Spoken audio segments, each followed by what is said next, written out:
इसको निकालने के लिए इसमें ऐसे स्टील का मैंने बताया था ऐसे गोबलेट्स रहते हैं और इन्हीं गोबलेट्स के अंदर ही हमारा जो फ्रोजन सीमेन है जो देसी गवर्न से बचाने के लिए वो सीमेन इसी में प्रिजर्व रहता है, इसी के अंदर डिप रहता है और उसको हम 60 साल 70 सालों तक इसमें प्रिजर्व कर सकते हैं। केवल आपके पास Ln2 गैस जो गैस है उसकी अवेलेबिलिटी होनी चाहिए।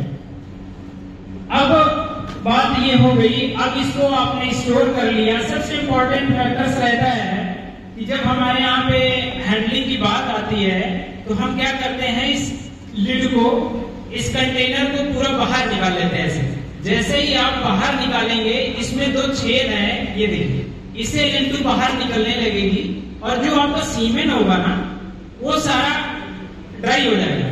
Ln2 कंटेनर के साथ या कैनिस्टर के साथ नहीं रहेगा, जो हमारी ये गोबलेट्स पड़ी हुई है या कैनिस्टर्स पड़े हुए हैं इसके साथ नहीं रहेगा। तो सबसे पहले हैंडल करने के लिए क्या करते हैं हम लोग कि कुछ थर्माकोल के बॉक्स लेते हैं, Ln2 गैस को हम इस पे डिपॉजिट कर लेते हैं।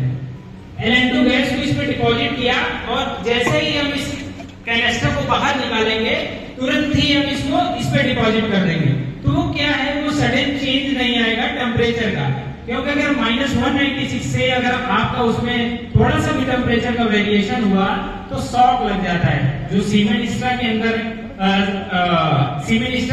जो शुक्राणु है उनको शॉक लग जाएगा, वो फिर फर्टिलाइजेशन के लिए अच्छे नहीं है।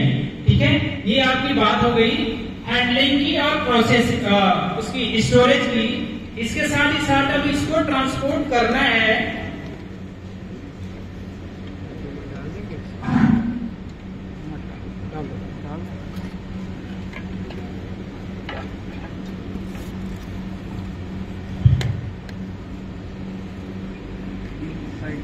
इसको जैसे ट्रांसपोर्ट करना है, कभी भी ये जो लीड है, लीड के सामने 2 छेद रहेंगे, एक इधर और एक इधर।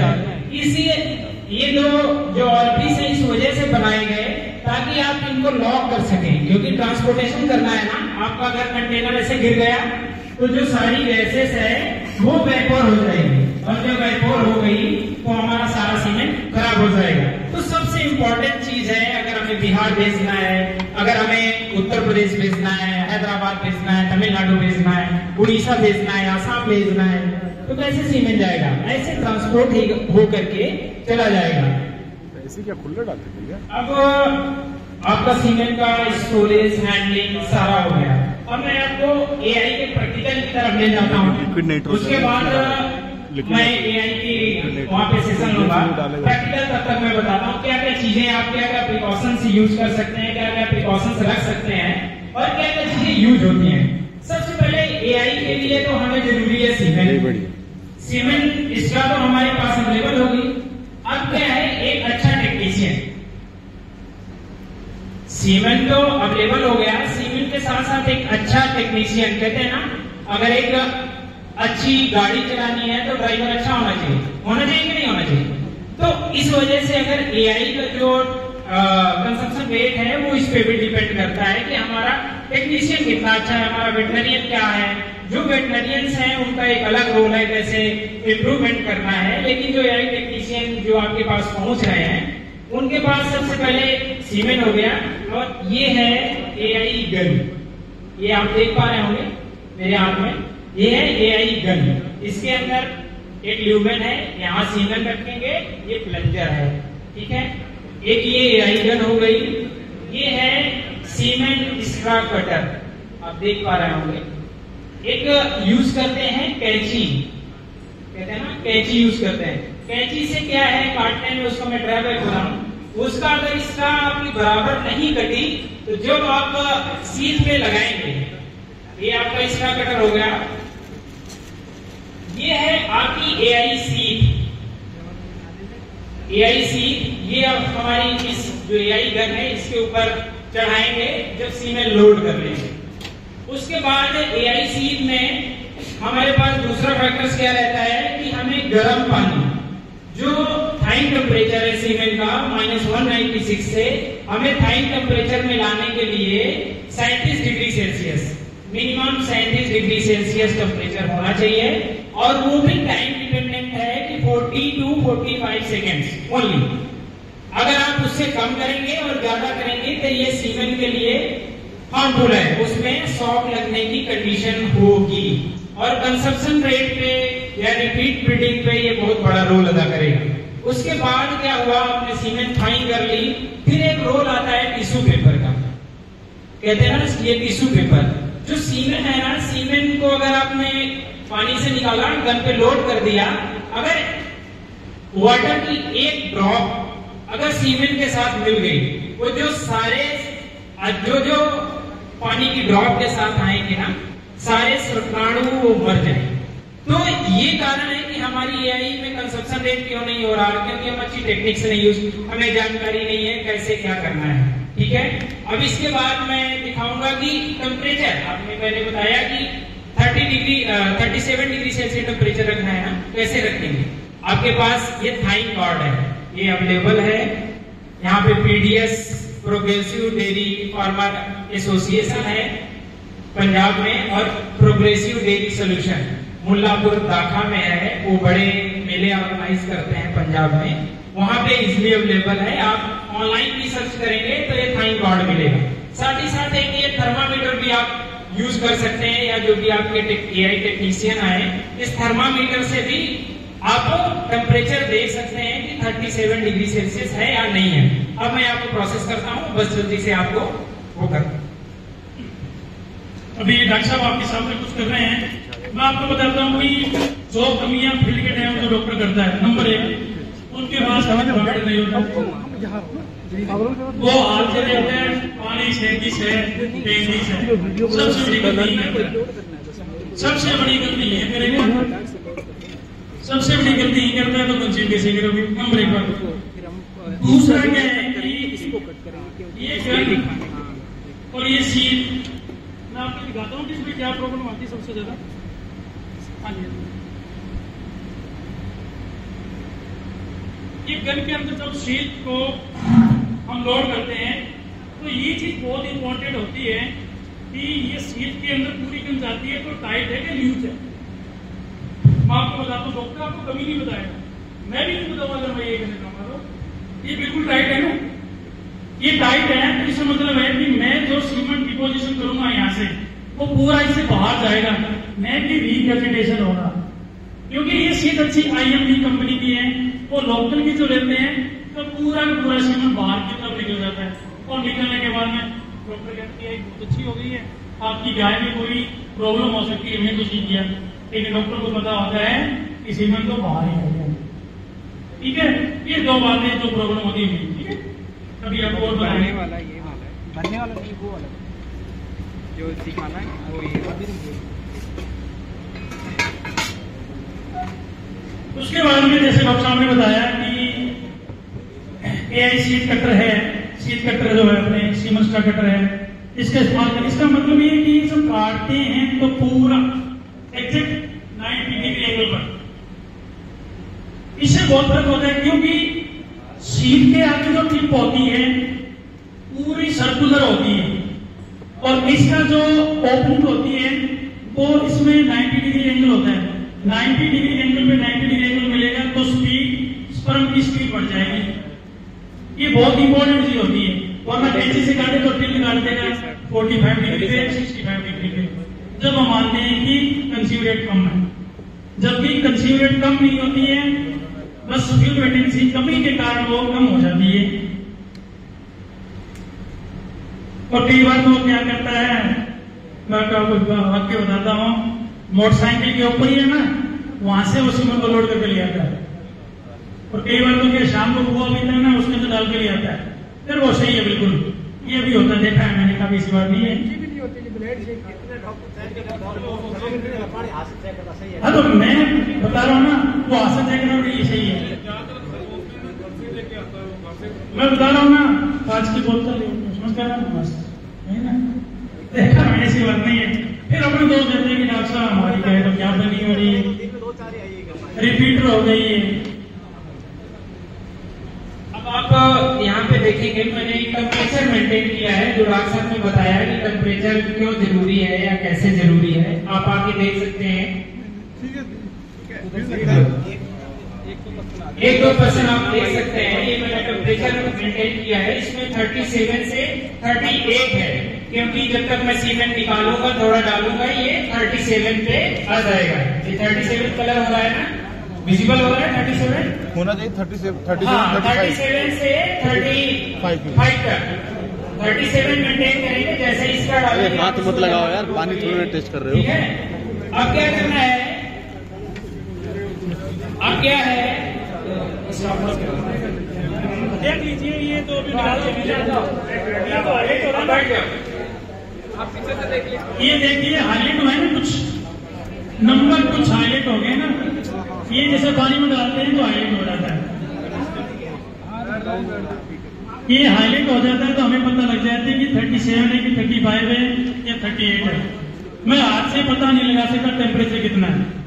ये आप गलती कभी ना करें। जो डॉक्टर साहब फाइन उनके 50 रुपए फालतू ले लो, टेम्परेचर थर्मोमीटर से ना लो। मैं कह रहा हूँ कि जो रिपीट केस है ना 50% से ऊपर तो खत्म ही हो जाएगा, आज ही खत्म हो जाएंगे। ले गया वो ले गया तो क्यों आप करते थे ना, तो फिर उसकी दाढ़ी तो खराब हो जाएगी, रिपीट होगी, दवाई भरेंगे ना। चलो कोई बात। अब टेम्परेचर मेंटेन कर लिया। अब सीमेंट को जैसे निकालता है इसका, तो लिड को पूरी बाहर ऐसे निकाल के फिर ढूंढते हैं ना जिस पे रखा हुआ है सीमेंट कहाँ पे, और डायरेक्ट अपनी फिंगर से उसको उठा लेते हैं, क्योंकि हमारी फिंगर का टेम्परेचर तो वैसे भी 37 डिग्री सेल्सियस है। अचानक से उसको शॉक लगेगा। और कुछ तो वेटनरियन जो टेक्नीशियन है वो कहते हैं हाथ में ऐसे रगड़ देते हैं ना, करते हैं ना, हाथ में रगड़ के हमारा भी 37 डिग्री सेल्सियस टेम्परेचर है, तो सीमेंट को भी 37 में कर लेते हैं। अच्छा है ना, लेकिन वो आइडिया नहीं है। आप सर्दियों में देखेंगे आपका टेम्परेचर हाथों का रहेगा 37, सर्दियों में आप इसको टच करेंगे 37 रहेगा, नहीं रहेगा। इसी वजह से है कि अगर आपका टेम्परेचर बहुत ही जरूरी है और सीमेंट को निकालना भी बहुत जरूरी है। जैसे एक कैनेस्टर से निकाला, कैनेस्टर कभी भी इसका जो नेक है नेक से ऊपर नहीं लाना, और इसको पकड़ने के लिए चिमटी यूज करते हैं, ऐसे चिमटी, और इसको 1-2 बार, क्योंकि ये -190 से निकला है, इसको थोड़ा सा ऐसे हिलाएंगे, इसको हिलाएंगे और इसके बाद इसको वाइप करेंगे, क्योंकि इसमें क्रिस्टल है ना Ln2 के, और इसको वाइप करके फिर आप इसको ऐसे डिपॉजिट कर देंगे। जैसे डिपॉजिट किया, अब आप 45 सेकेंड सर वेट करेंगे, 45 सेकंड तक आप वेट करेंगे। तब तक क्या होगा कि इसका temperature 37 degree centigrade equal to water हो जाएगा। अब कई बार क्या होता है कि हम देखते हैं फील्ड में, कभी डॉक्टर साहब इस सेंस से डाल रहे या उस सेंस से, कुछ फर्क नहीं होता। आपको मोट बनाना होता है, वो अगर स्ट्रेट हो जाता है, देखो डॉक्टर साहब कितनी मोटिलिटी है, गिर गया तो डॉक्टर साहब 200 में जैसा सिमन लगेगा, वो कुछ नहीं होता है। वो एक जो मोमेंटम उस टाइम मेंटेन करना होता है, वो उसका काम होता है। ठीक है, अब इसको इस पे उठाएंगे, ऐसे उठाया, और वो मैंने बात कही थी ना कि वाइप क्यों करना जरूरी है, कि वाटर की एक ड्रॉप भी अगर हमारी ऊपर रही और ऐसे वाइप करके ऐसे इसको, और डायरेक्ट हमारा जो एआई गन है, एआई गन में, और इसको, इसमें 2 लिड है, इसमें 2 पार्ट है। एक तो ये फैक्ट्री सील है, ये लेबोरेटरी सील है। यहाँ से सीमेंट भरा गया है, ये पहले से ही सील लगी हुई है, जो कंपनी ने इसका भेजी है वो पहले लगी हुई है। इसको हमेशा नीचे रखना है, क्योंकि सीमेंट यहीं से प्रेस होके ऊपर आएगा, और लेबोरेटरी सील को ही कट करेंगे। जहाँ पे ऐसे प्रेस होता है ना, इसको ही कट करना है। क्या होता है, कभी कभी टेक्नीशियन जल्दी में इसको उल्टा डाल दिया, और सीमेंट का प्लंजर प्रेस कर रहा है, वो जा ही नहीं रहा है। ठीक है, ये भी एक गलती करते हैं, ऐसे डालेंगे इसको, ऐसे डाल के ऐसे किया, और ये हमारी पूरी अच्छे से एकदम पूरी हमारी सीमेंट इसका जो है वो इसके ऊपर आ गया। अब इसको कट करेंगे, ऐसे रखा, ये पूरा 90 एंगल है, और 90 एंगल में कट कर दिया। ये आपको ये मान के चलो कि वहां से लेकर यहाँ बनने में, इसके अंदर बनने में आपके पास 3 मिनट से 5 मिनट का समय है। 3 मिनट का मान के चलो, 5 मिनट के बाद में धीरे धीरे एफिशिएंसी कम होती जाएगी। कोशिश ये करें गाय को पूरी तरह से काबू करें, रीस्टैंड करें, उसके बाद ही लोड करें। ऐसे नहीं लोड पकड़ लिया, पहले गाय को पकड़ रहे हैं, रस्सा ला रहे हैं, बाल्टी ला रहे हैं, सफाई कर रहे हैं। हाँ जी, हाँ जी, बिल्कुल। अब सीट को ऐसे, ये जो हमारी सीट है इसको चढ़ाएंगे। ऐसे चढ़ाने के बाद डॉक्टर साहब ने एक फील्ड प्रैक्टिशनर में क्या है, वो इंडिविजुअल सीट यूज नहीं करते, उसके ऊपर एक पन्नी नहीं चढ़ी रहती है, नहीं चढ़ी रहती ना, वो सीट ऐसे डिब्बे से निकालता है और डाल देता है। तो ये सीट में क्या है, कंटामिनेटेड रहती है, यहाँ पे मिट्टी धूल सब कुछ, उसको डायरेक्ट यूट्रस में जाना है। और जब एआई कराएंगे उसके 3 दिन बाद बोलेंगे कि वो सफेद सा डिस्चार्ज दे रही है। एआई तो करा दिए हैं लेकिन सफेद डिस्चार्ज दे रही है। अब एक चेक करने की बात कि हमारा सीमेंट सही सेट हुआ है कि नहीं। अब जैसे नीचे से प्लंजर को दबाएंगे ये हमारी ड्रॉप ऊपर आ रही है, देख पा रहे हैं, ये कोई भी फील्ड वेटेरियन आपको नहीं दिखाएगा, ऊपर आ रही है। उसका रीजन ये है कि उसकी जो शीट होती है प्रॉपर रूप से सेट नहीं होती है। हाँ, जो अगर पैसे आपसे ज्यादा लेता है उसकी शीट में ऐसी प्रॉब्लम नहीं होगी, न करता है। क्योंकि स्टैंडर्ड गन के लिए अलग अलग गन के लिए अलग अलग शीट आती है, ठीक है। अब इसके लिए क्या है कि अगर आपने यहाँ से कैंची से काट दिया, वो अच्छे से नहीं कटी, तो वही सीमेंट जो डॉक्टर साहब ने बताया यहाँ से लीक करने लगेगा, और जो सीमेंट अंदर जाना है वो बाहर ही लीक कर जाएगा। और जैसे ही फील्ड टेक्नीशियन इसको एआई सीट को ऐसे निकालते हैं और ऐसे फेंक देते हैं, आप उसकी स्ट्रा उठा के चेक नहीं करते कि किसका सीमेंट डाला गया नहीं डाला गया। अब आप इसमें देखेंगे, इसमें सब कुछ आप पढ़ सकते हैं, किस ब्रीड का है, किस बुल का है, उसका कलेक्शन कब किया गया, उसकी मदर का मिल्क कितना था। इसी से आप एआई का रिकॉर्ड मेंटेन करेंगे, और इसी से आप इनब्रीडिंग जो आप बात कर रहे थे कि हम इनब्रीडिंग को कैसे रोकें। मान लीजिए इस सीमेंट से इसने बछड़ी दे दिया, 3 साल बाद अगर आपके पास ये सीमेंट है तो आप उस बछड़ी में नहीं लगाएंगे, क्योंकि आपके पास उसका रिकॉर्ड है, ठीक है। अब मैं आपको एआई में जल्दी से करके दिखा देता हूं, बाकी कर। इस शीट के ऊपर कुछ इंफॉर्मेशन होती है, वो इस प्रकार होती है कि हमने जो सीमेंट्स का यूज किए वो कौन सी नस्ल की है, गिर की है, राठी की है, साहिवाल की है, थारपारकर की। कोड में लिखा था साहिवाल की SW, गिर के लिए GR, थारपार के लिए TH, राठी के लिए R, और HF और जैसे तो आप जानते ही। उसके बाद में लिखा होता है अगर उस फूल का कोई स्पेसिफिक नाम है, अगर जैसे अमर, नटराज, है ना, इस प्रकार से। उसके बाद में जिस संस्था से या जिस सीमेंट स्टेशन पे बनता है उसका नाम लिखा होता है, प्लस जिस जगह से और जिस जगह से बना है उसका नाम लिखा होता है। उसके बाद में ये लिखा होता है कि कौन सी तारीख को, कौन से महीने को, कौन से ईयर में इस सीमेंट स्टार को पैक किया गया है। और उसके बाद में लिखा होता है कि इस जो बुल है इसकी मदर का मतलब डैम का मिल्क प्रोटेक्शन कितना होता है, ठीक है जी। आप देख सकते हैं क्या करके इस सीमेंट स्टार पूरी इंफॉर्मेशन है। एक बार आगे फॉरवर्ड करते जाइए, सभी को दिखा दीजिए, पास करते जाइए आगे आगे। उसमें डेट लिखी हुई है, लिखा है लास्ट में 4305, आप देखिए लास्ट में लिखा है -200।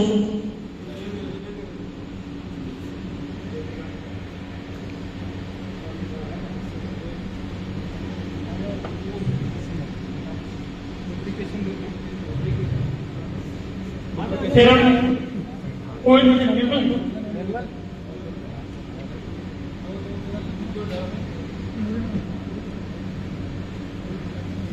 तो हमेशा भी यूज करें, जब भी एआई करें तो हाथ के अंदर पैराफिन तेल सच होना है ताकि इसको गाय को दिक्कत ना हो, ठीक है। अब क्या करेंगे, मैंने इस सीट को पॉलिथीन नहीं हटेगा डॉक्टर, अभी अगर हटा देंगे तो क्या है, कोई भी इन्वायरमेंट का मान लीजिए कंटामिनेशन इसमें डायरेक्ट हो जाएगा। इसके बाद अगर कंटामिनेशन हो गया वो सीधे यूट्रस में चला जाएगा। अभी ये पहले रेक्टम पार्ट से प्रोकोपा निकाल देंगे, जिससे क्या होगा, इसमें जो वाइटल ऑर्गन है, जेंटल ऑर्गन है, हम आसानी से कर सकते हैं। प्रोसेस किया, अगर ये वहाँ पे आप है, इसको ये जो एरिया है इसको आप टिश्यू पेपर से अच्छे से क्लीन करो। दोनों लिप को ला गया बोले दो। इससे क्या होता है कि ये क्लीन करते हैं तो फीकल है अंदर है, गोबर है, वो अंदर बीज रहेगा तो इन्फेक्शन अंदर उसके चांस कम हो जाएंगे। अब एरिया ये एरिया पे ऐसे गन रखना है, बस अपने आप जाएगी अंदर। एरिया पे गन रखा, वहाँ पे कोई भी डंग वगैरह कुछ भी नहीं है, और डायरेक्ट मैंने गन को क्रॉस किया और ये मेरी यूट्रस के पास पहुँच गई और मैंने इसको रोटेट किया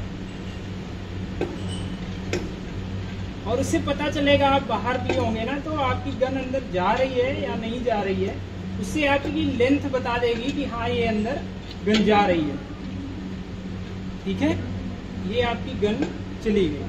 अब यहीं पे होल्ड कर देंगे, होल्ड कर दिया। अब इसको सीमेंट को वहां पे क्या करते हैं, ऐसे ठीक है, ऐसे प्रेशर से मारते हैं। कहते हैं कि आप प्रेशर से जाएगा तो दूर तक जाएगा, नहीं ऐसे दबाना है और ऐसे आराम से दबाते हुए बाहर लाना है और फिर इसके बाद यहाँ पे मसाज करनी है। जब मसाज करेंगे तो एक हार्मोन रिलीज होता है, हार्मोन रिलीज होगा वो जब ऑटोमेटिक इसको रिकन्सिडेशन कर देगा, अंदर खींच लेगा। यूट्रस में कॉन्ट्रैक्शन होंगे तो सर्विक्स फटाफट क्रिएशन में काम आएगा। अब उससे बेनिफिट भी हो जाएगा। पहली बात तो ये है कि जो सीमन रखे जाना चाहिए या एक्टिंग में आने के बाद कितने दिन के बाद सीमन रखा जाना चाहिए? अभी थोड़ी सेशन चलेगा, वहाँ चलते हैं मेन्यू पर। अभी क्या है ये देखिए, सीन अब मैं जब इससे निकालूंगा इसमें आपको पता चल जाएगा लीकेज हुआ है सीमेंट की नहीं हुआ। इसको जैसे मैं पीछे फॉरवर्ड करूंगा आप देखिए ऊपर कुछ दिख रहा है, कुछ दिख रहा है, कोई भी लीकेज पार्ट या कुछ है ऐसा नहीं है ना। इसका मतलब जो भी हमारा सीमेंट है वो प्रॉपर अंदर गया हुआ है, कोई भी लीकेज नहीं हुआ। हमारा सीमेंट जहाँ पे मैं डिपॉजिट करना था वहीं डिपॉजिट हुआ है। अब इसी को हम सीट को निकाल के आप इसको पढ़ सकते हैं, आप इसका पूरा डाटा देख सकते हैं। साबुन लगा सकते हैं, लेकिन क्या है कि अगर बहुत ज्यादा मैनिपुलेशन हो गया तो साबुन इरिटेशन करती है ना, हमारी गाय माता है, तो कोशिश करें कि अगर उसके पास सरसों का ऑयल हो या लिक्विड पैराफिन हो जो मैंने यूज की, आप लिक्विड पैराफिन यूज करें। इससे आप ब्लीडिंग के भी चांस, आपने देखे होंगे मेरे हाथ में ब्लीडर है, ब्लीडिंग हुई, लेकिन शायद आप करवाते होंगे तो ब्लीडिंग आ जाती है, आता है ना, क्योंकि आप स्ट्रेन नहीं करते उसको प्रॉपर अच्छे से बांधते नहीं, कूदती है इधर उधर कूदती है, इस वजह से नहीं कूदती तंबर पे आ जाता रहता। हाँ सीमेंट जरूरी है क्या?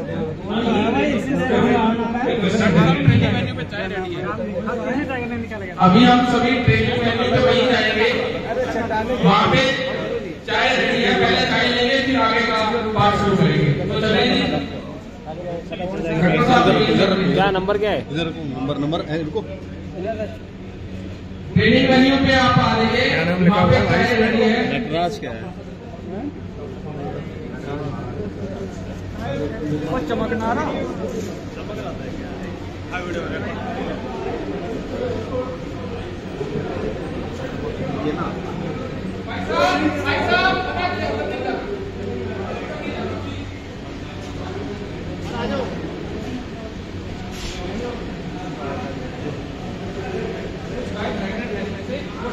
जंप ना कर, ऊपर ना कर, इसलिए तो पहले आते ही इंस्ट्रक्शन देती कि इधर नहीं चाहिए। ये सब प्रेग्नेंट